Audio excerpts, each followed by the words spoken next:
The Duke of Sussex has been enjoying himself in social media posts during his short trip, but his older brother has been showing the world what he left behind. Sometimes there are moments in this royal writing and thinking adventure that seem almost to have been given by some divine force. Princess Margaret. This is the story of two Instagram posts, two posts that were published within about 36 hours of each other and that beautifully illustrate the vastly different paths that the lives of Prince William, breaker of dog bowls, and Prince Harry, the Duke of Sussex, expresser of many emotions, have taken. Hello and a very warm welcome to British Royal Daily Updates YouTube channel. The first post came from Nacho Figueroa's Instagram account, the polo pro who spent the last week traveling with Harry. First, they arrived in Tokyo for a sports summit and then went to Singapore where they played in a charity polo tournament. While the world was quietly adjusting to the new Harry on display in Asia, whose face could not stop smiling, Figueroa was keeping the world informed with this tame boys tour. There was the picture of them wearing sunglasses with the caption, "Shopping for our wives," in matching dat-style polo shirts which probably made the Duke's wife Meghan, Duchess of Sussex, furious that he would bring her back some cheap stuff. Then there was an Instagram story, from Figueroa, of the pair playing table football, with the caption, "First game to H, despite his squeaky performance. Now we ride."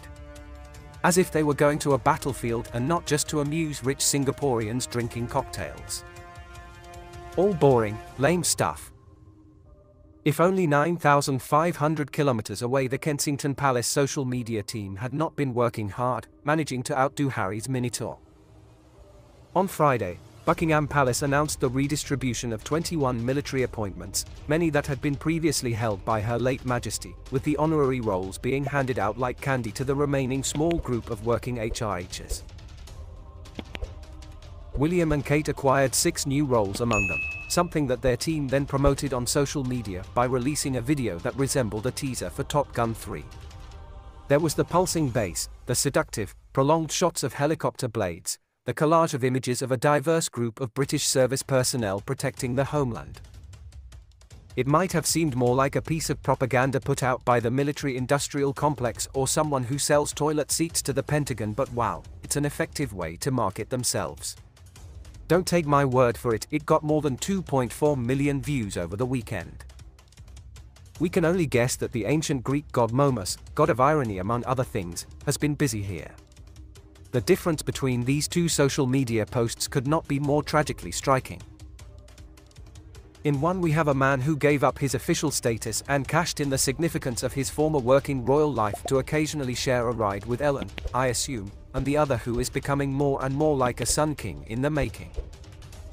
Or to put it differently, Harry, who served 2 tours on the front line of Afghanistan, is now trying to recover his lost youth while on a cheerful getaway, while his arch-enemies, William and Kate, the woman who may or may not have made Meghan cry, are being awarded prestigious roles like candies. It looks almost like the life that Harry wanted, where service is universal and he can spend all day, every day supporting the armed services, has somehow gone to his estranged brother, while he is left creating tacky influencer content with a former Ralph Lauren model. It's hard to imagine that this is the life the Duke dreamed of back in late 2019 and the first days of 2020 when he and Meghan were outlining their plans for a bold new Sussex world. Instead of touring military bases and enthusiastically shaking the hands of the people who risked their lives for the safety of Britain, Harry's day job is now trying to figure out how to bring a romance novel to the screen to keep Netflix happy. The last week has seen Harry cast even further away into the outer reaches of the royal universe, the Pluto of the princely realm. As the 38-year-old packed his suitcase with Kewpie mayonnaise, the Buckingham Palace website was undergoing changes, removing the Sussexes' HRHs from their profiles, while also relegating them to almost the bottom of the list. The last spot was saved for the disgraced human Humpty Dumpty Prince Andrew. The timing of all this online ousting happening right when Harry is coming back to the limelight after months of hiding behind the tall walls and high indignation of the Sussexes' Montecito estate, is intriguing. According to a new report from the Daily Mail's Richard Kay, there has been no easing of tensions or diminishing of resentment inside the firm. He writes that a deep-seated bitterness remains at the constant attacks that Harry and Meghan have launched against family members through his memoir and their various television interviews.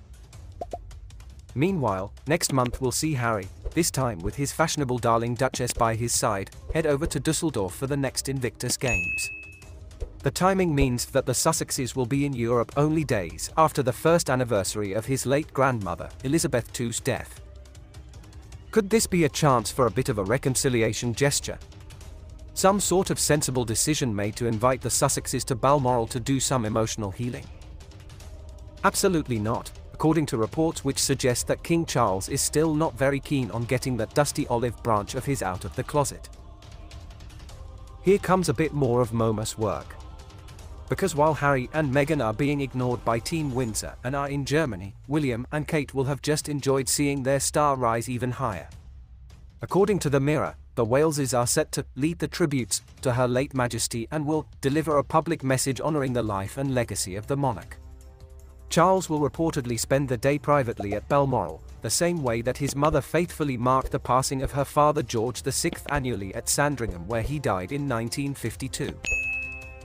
Not only might the Prince and Princess of Wales be about to get prominent roles, but just to rub some molten salt into the Sussex wounds, a new Gallup poll last week found that Prince William was the most liked world leader, out of a choice of 15 contenders, according to Americans. Next month, the heir to the throne will continue his accidental encroaching on Sussex territory when he arrives in New York for the Earthshot Innovation Summit. To go back to the two social media posts we started with here.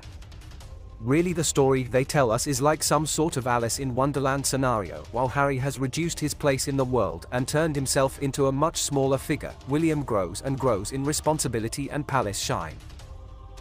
I guess we've long since gone through the looking glass here, and Nacho Figueres and his Instagram account are waiting on the other side. However, earlier this month, it was reported that the Duchess now has her Instagram page set to go live after quietly preparing to make a comeback online. When the world finally gets to see her hashtag creations, it won't just be Maya Angelou quotes and overdone photos of her smiling blissfully in the sun. What better way to show that the Sussexes have found freedom far away from the rainy shores of the UK and Princess Anne's icy disdain when forced to listen to an explanation about the benefits of Reiki. Another source has told Page 6 that when it comes to Meghan's digital return, she has been talking with several brands to work with, and is particularly eager to sign with luxury jewelers Cartier, who we're told fear any deal could upset the royal family, as she works towards the future. Please wait, Your Honor, I have more. Exhibit C over the weekend, a piece in The Sun, full of details about the Sussex marriage, included the claim that Meghan is said to have several projects for her new Hollywood talent agency for the end of 2023 and beginning of next year. Exhibit D, it's time to make a tear-jerking romance movie. The Sussexes are trying to earn a living by doing something other than constantly criticizing the royal family on camera. Recently, it was revealed that Netflix has reportedly paid about $4.6 million, $3 million, to acquire the rights to the bestseller Meet Me at the Lake for the Duke and Duchess to produce for the screen. And this is where Operation Meghan 2.0 might hit a snag. While the 41-year-old has some experience in Hollywood, the Sussexes' producing credentials are as strong as the Hemsworth brothers at brokering peace deals in Niger. In other words, none. The Telegraph's Camilla Tominey has dubbed their Lake project their final gamble and has reported that industry insiders have called the project a make-or-break moment for the Duke and Duchess. The Great Sussex comeback is clearly here, but will it succeed? Will it work? Will companies pay to partner with Meghan, and will women around the world click, buy and watch what she has to offer? And if it doesn't work, how much of a nightmare could this create for His Majesty? A palace insider has told the Daily Mail, if the film bombs, then they'll surely go back to slinging mud.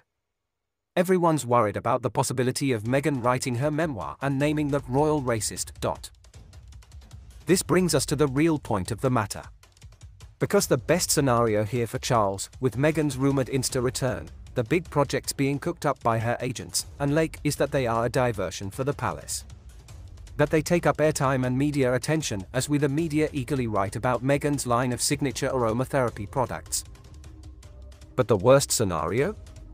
That requires a glass of brandy for Her Royal Highness to even think about.